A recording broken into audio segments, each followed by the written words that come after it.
लेकिन जब नानक साहब ऐसा करते हुए और उनको बुरा भला कह रहे थे तो वहाँ जाके राजा पहुँचा और पब्लिक के बीच में खड़ा होके जब उसने सुनी तो संत महात्मा डरते नहीं है, सच्चे होते हैं, वो सच्ची बात कहते हैं, बेपरवाह होते, परवाह नहीं करते।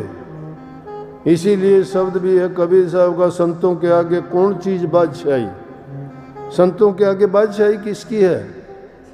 वो डरते नहीं है, मौत से ही नहीं डरते। मौत से सारी दुनिया डरती है, संत मौत से नहीं डरते, गले लगाते हैं। कबीर साहब ने कही जिस मरने से जग डरे, मेरे हो आनंद कद मरिए कद पाइए पूर्ण परमानंद। क्योंकि मौत से तो दुनियादारी के लोग डरते, हम नहीं डरते।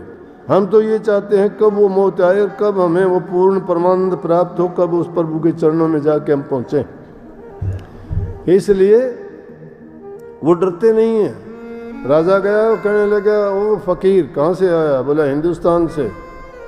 बोला मुझे बुरा भला क्यों कहता है? बोला तो क्रूर राजा है, राजा नहीं है, राजा का फर्ज नहीं जानता है। राजा प्रजा का हितकारी होता है, राजा प्रजा का पिता होता है, राजा उनके सब चीज़ों का प्रबंध करता है, खाने का, लत्ते का, कपड़े का, घर का, मकान का, दुखियों के लिए उन सब उसको उसके ज़रूरत की चीज़ें पूरी करनी चाहिए। तो 40 कोस का खजाना भर के बैठा है, क्या करेगा इसका?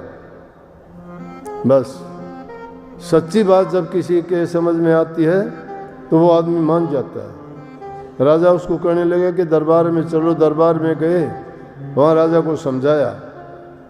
कहने लगा कि जब समझाते समझाते सारी बात होगी तो कहने लगा एक काम करना राजा।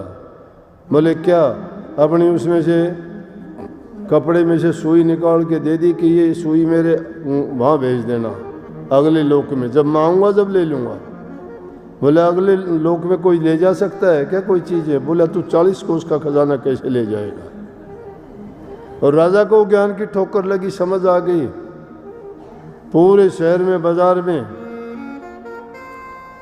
जगह जगह पर ढेर लगवा दिए, पूरा खजाना खाली कर दिया कि जिसकी ज़रूरत की चीज़ें हैं वो ले जाओ, यहाँ से फ्री मिलेगी सबको। संत इस प्रकार से दरवाजे खोल देते हैं जीवों के लिए।